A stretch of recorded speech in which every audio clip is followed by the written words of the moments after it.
Okay, welcome to the replay. Just a match I had recently. This is very recent, as you can see. 9/11. Celebrating a different kind of destruction. And that is the death of the Skaven. I mean, the death of the Skaven and the death of the Dawi. Okay, so let's get in here. You can see the roster. It's a land battle. It just happened to queue into a land battle. I was trying to learn some domination, but that's not what happened. I really wish we could select the mode matchmaking, but it is what it is. We've got the Regiment of Renown Rattling Guns. We've got a 1 Poison and Mortar because they usually do the job with 1. They're just that devastating. We've got the ROR Warp Lightning Cannon, the ROR Stormbrimmer with Halberds, 2 Rat Ogres to cover the flanks and deal with any mass, and also penetrate through any mass we need to. Especially the armor piercing against dwarves, they tend to struggle. Globadiers, I wanted to basically outbox the dwarves. That was the goal here. Setting up, you can see that he immediately aims his cannons at my artillery. Everything is immediately targeted on my artillery. I targeted everything on his artillery. And it would appear he has the Regiment of Renown Grudge Thrower, throwing goblins tied to rocks that have grudges on them. I probably made a mistake here and targeted the organ guns, figuring that those were the things that he was going to aim on my artillery. But in fact, he went for my infantry. I don't know whether that was a better target, but mainly this is armor piercing. So maybe that is the case of what he wanted to go for. Okay, click on this, there. Yeah, you'd think we would want to go for that, but apparently he targeted his armor piercing missiles straight onto my Skaven slaves of all things, wasting the ammunition. Maybe he wanted to wear through the front line, but I don't think Skaven slaves are really worth the ammunition. I brought up the Globadiers here, or the Poison Wind Mortars. I think looking to get some early damage, since it looked like I was already going to lose the artillery war based on him having 2 while I had 3. I hid my rattling guns away, just because I saw that he was targeting them, so those are one of my win conditions in this army, so I don't want them to be damaged, so I hid them away in the trees, making use of if he can't see them, then he can't shoot them. Granted, artillery can blind fire, but I don't think he wants to fire into trees. Gyrocopter rolling overhead while my Poison Wind Mortars continue to deal damage. Getting some shots off, but not anything successful so far. He had the Regiment around Gyro Bomber come in. Rattling guns and Globadiers immediately dealing DPS to that.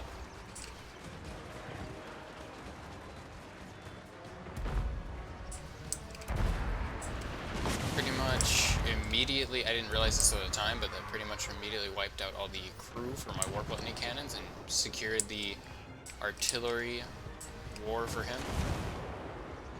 Organ guns firing on looks like my artillery and take them out. That's why I originally targeted down the organ guns, thinking that they would be the thing to wipe out my artillery.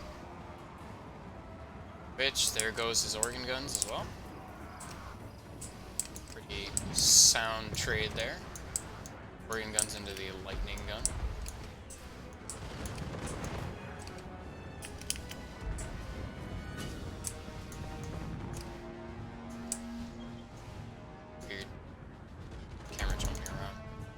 Click? Maybe. No, because that's that. I don't know why the camera's jumping around. Anyways, back to the Poison Wind Mortars, getting focused by Grudge Throwers, so with their meager models of 7 of 12, I pulled them back. Once again, using the forest to hide them, because as long as they have ammunition and they're strong, like as long as they won't rout on their own, we're good. Rat Ogre's still waiting in the wings. While he still had artillery, I started to move up because I realized that this is going to be a problem. I tried to get the Warp Lightning gun, like the crew, back on the guns. Just fire whatever ammunition I can. And I think he immediately retargets to the Warp Lightning cannons. After a little hesitation. using there, I actually forgot that he fired on these Thunders. This is probably why he lost the match. Sorry for a little spoiler there. Thunders firing in, Poison Wind Mortars firing trees. Looks like the Grudge Throwers, yep, there they are. Grudge Throwers targeting down the Poison Wind Mortars. Protected somewhat by the trees, and now they're not, because I made a mistake. Although he retargets the Grudge Throwers to... Oh, he actually was targeting the Rattling Guns. That's cool. So, with that, it looks like the Grudge Throwers... Yeah, the Grudge Throwers took out the Warp Lightning Cannons.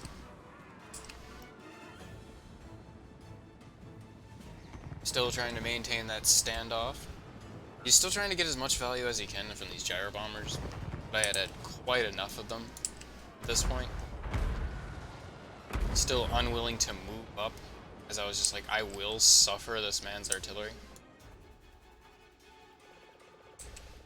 Because I felt like I had a lot more win conditions than he did, based on what his army had. Or at least what I could see.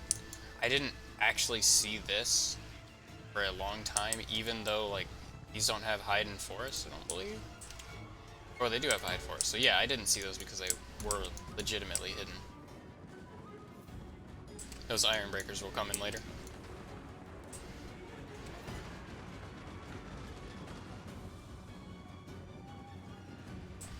This is me trying to dodge artillery shots. Just trying to move in erratic patterns.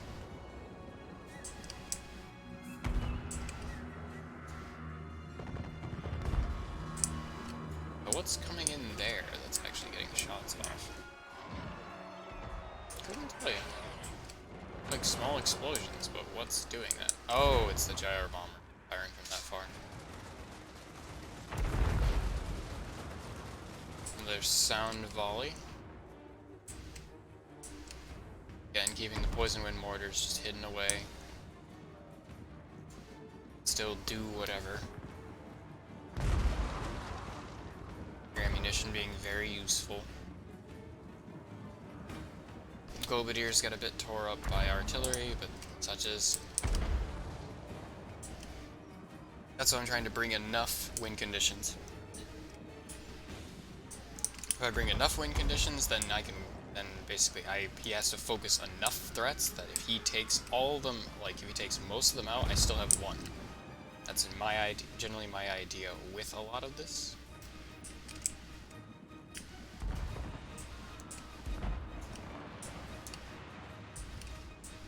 Well, a lot of this build. I have Tretch, and he's got everything except for the Tretch's Raiders, because he's not going to be winning melee combat because he's never winning. Now with that final volley, I'm pretty sure this is where the Gyro Bomber heads off. I didn't notice the Iron Breakers come in from the...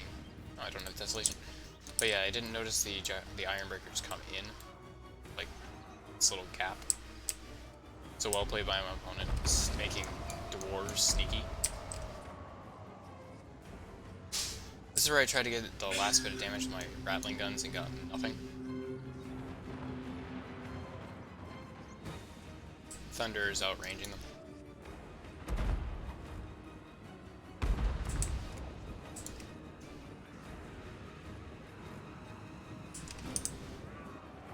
I don't remember seeing this Gyro Bomber for the rest of the game.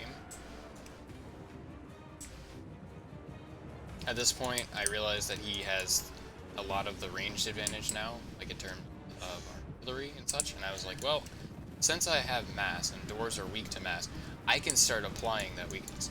Skaven Slaves eating the brunt of his shots, again, wasting shots. I get that you might have to deal with some of them, but really, if you had a front line, you wouldn't have to worry. Dwarf Warriors, Dwarf Warriors. Skaven Slaves, Clan Rats with Spears and Shields. Mortars. I was targeting the Thunders, and that's why a mortar hit both of these here. But retargeting onto the Thunders as they're pulling back. I tried to span out my forces, make sure that we're hitting, basically encompassing his line. If we can get any flanks, we'll get some flanks. keeping my weapon teams and poison wind mortars, or poison wind globadiers protected. Poison wind mortars now unimpeded, able to do whatever they want. His artillery piece, out of ammunition. His other artillery piece, decrewed. And the weapons are, in fact, destroyed. Huh. He released a volley of all of their explosives from the Ironbreakers on the Clan Vulcan Tail Slashers. Something I took just for an extra unit of clan rats. A little oomph. Honestly, I remember with this build that I really wanted to I should have just taken clan rats shields, or clan rats with shields and swords. Because I wanted clan rat spears, but you can only take so many. I just wanted a little extra front line.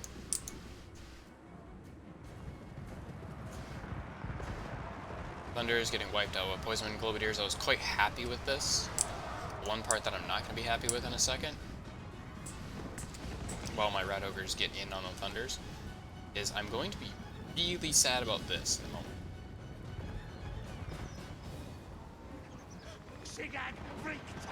Wow, I thought they lost their health early on.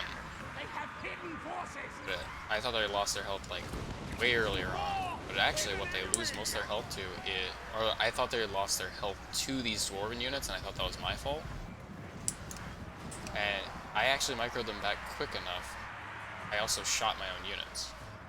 But yeah, I microed them back quick enough. The problem is they took that damage earlier on from the artillery.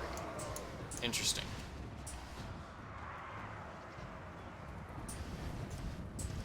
Rat Ogres in amongst all these Thunders. Look at that full ammunition range unit getting routed off by one unit. And two to three parts of this army are now occupied by one unit. Because he really wants all this ammunition, but they're just quick units, and he can't pump those Dwarven legs fast enough. My opponent realizes that he can't catch up to the Rat Ogres or his own fleeing units, and abandons it. Over on this side, he tried to flank Dwarven warriors around into Tretch and ended up just losing them to getting Poison Wind Globadiered. Poison Wind Globadiers moving up. Rat Ogres fighting a Thane Lord. Rather problematic. So I was trying to get into those artillery crews, that basically the Thunders and the artillery crews. Not much that I can engage with now, so I just held them back.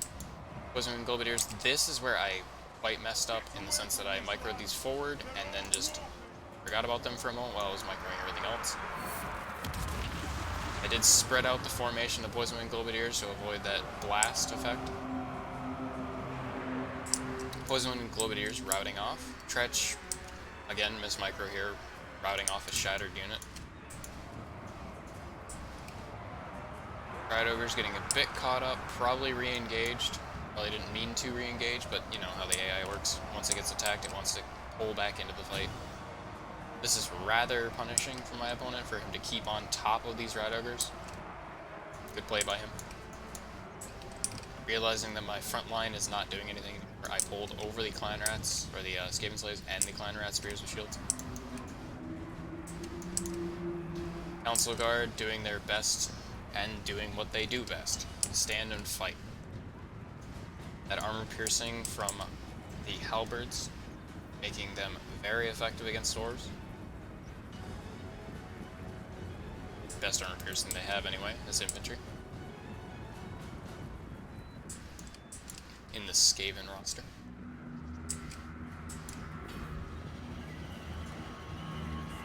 A lot of micro being done here, he's trying to avoid fights that he doesn't want to take. He's trying to keep on top of the Globadiers, which are a win condition for me. He's got miners with blasting charges. I hopped on top of those with rattling ogres. Skaven spears, Clan Rat Spears with shields on top of all these units that want to fight better units than that. Clan Rat Spears with shields, a very sturdy unit, often wins. I brought around Clan Rat Spears, like he has this whole Dwarven Warriors here, Dwarven Warriors here. He dragged them across, which allowed me to surround them with 2 Clan Rat Spears and win the day.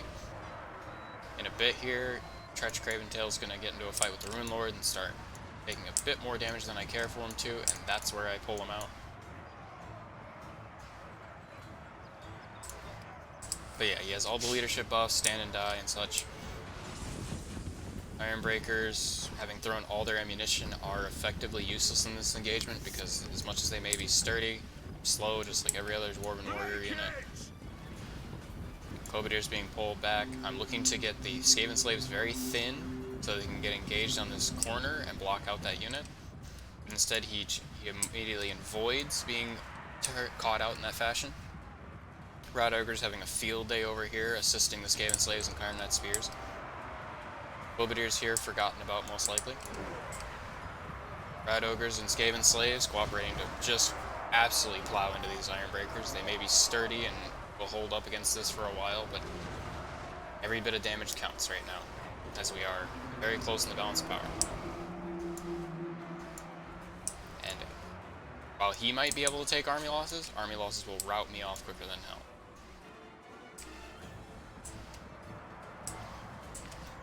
Trash continuing to hold off one Dwarf Warrior unit by himself, practically. Skaven Clan Rat Spears getting routed off and immediately are going to come back. There we go. Right on time. Iron Breakers pulling away from the Skaven Slaves get immediately pelted with a bunch of globes. Again, losing a bunch of HP, using the mass to stop the Dwarven Warriors from engaging my Globadiers. A bit better micro. They thinned out in that aspect, and that was kind of a poor play by me. But hey, at least if they're thin, they can wiggle out of there.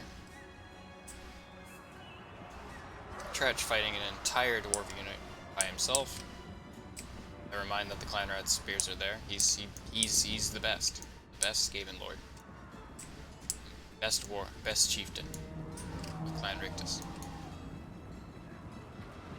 As he always says, this victory is his and his only. Again, just microing around 2 units of Globadiers, trying to get shots off. The fact that the unit is getting so spread out like this makes it rather hard to micro against.